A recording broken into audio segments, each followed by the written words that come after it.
Okay, so let's go back in time. It's September 2006. Facebook just introduced the news feed.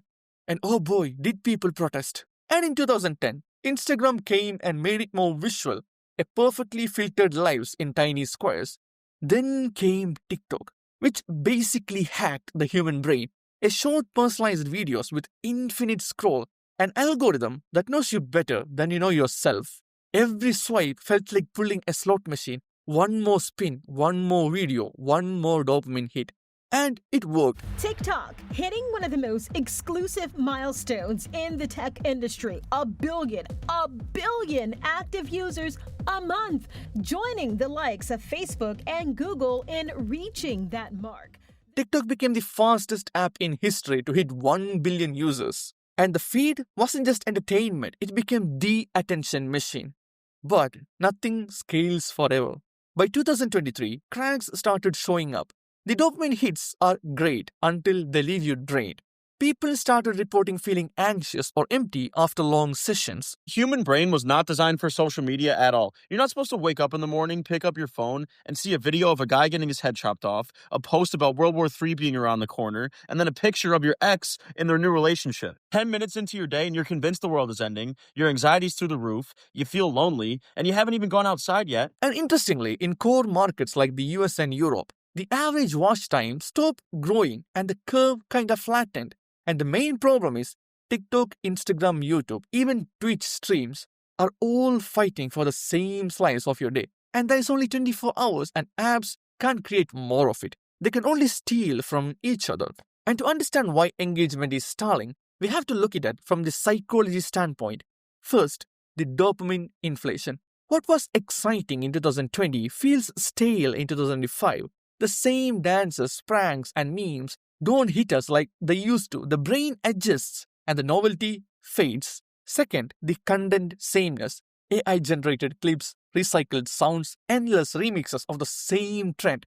The feed starts to feel less like creativity and more like a factory output. And then there is the paradox of choice. When you have infinite content, it should feel freeing, right? Instead, it becomes stressful. You scroll, but nothing satisfies, and eventually you disengage. So your phone is exploiting your anxiety to grab your attention. But there is mounting evidence that suggests that the longer you use your phone, the more anxious you become.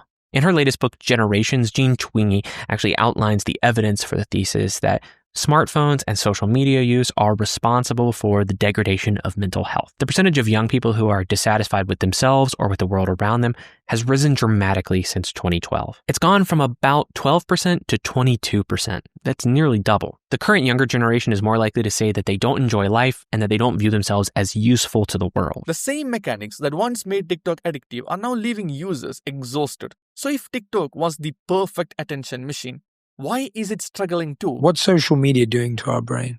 There's a book I love called Thrilled to Death. It's continually pressing on your nucleus accumbens that produces dopamine, continually pressing on the pleasure centers in your brain. But the problem with that is the more you press on them, they begin to become numb, and you need more and more excitement, more and more stimulation in order to feel anything at all. Because now social media feels manipulative. Has anybody else noticed that TikTok has been showing the same videos to your feed? Am I the only one seeing like the same videos that I've seen maybe a day before show up again on your feed, and you hear something and you're like, I already heard this. I already liked this. I already shared this. I already liked. What is the fuck is going on? Because this has been multiple days now that I've seen TikTok show me something that I've seen, liked, shared, downloaded, and put away in my little archive. So like, the fuck is going on with 2025? People started noticing a pattern where the feed shows the same type of content over and over, or forces trends they don't even care about. And most importantly, Gen Z is now leaning towards digital minimalism. Private group chats, smaller communities, even dumb phones. Endless scrolling isn't cool anymore. It's just draining. And thankfully, the vibe is shifting. The app that once felt like fresh chaos now feels exhausting. And the big names are noticing this shift. TikTok now allows up to 10 minutes of video uploads, and YouTube is pushing long-form videos once again. And importantly, the hyper-personalization powered by generative AI is a double-edged sword because the more perfect the feed feels, the more manipulative it seems to the users. But the core issue is you can't endlessly produce dopamine without people burning out. That's just how the human brain works. So we have officially entered the attention recession. The winners of the next phase will be the platforms that make users feel less manipulated and more in control. So, at the end of the day, semiconductor chips is the new oil, AI is the new arms race, and attention is the new currency. Right now, we are witnessing the death of the attention economy. If you haven't seen it already, Mark Zuckerberg recently unveiled his vision for the future. AI friends for lonely people. But of course, he conveniently left out that social media created the epidemic that he's trying to solve. For over a decade, platforms like Facebook have built empires on one single idea: capture attention at any cost, monetize it through ads, and call it connection. And what's the result of that? Well, studies show the more time you spend on social media, the more likely you are to feel lonely. And it proves one thing: no platform, no matter how addictive it is, it can never beat the human limits. Thank you for watching.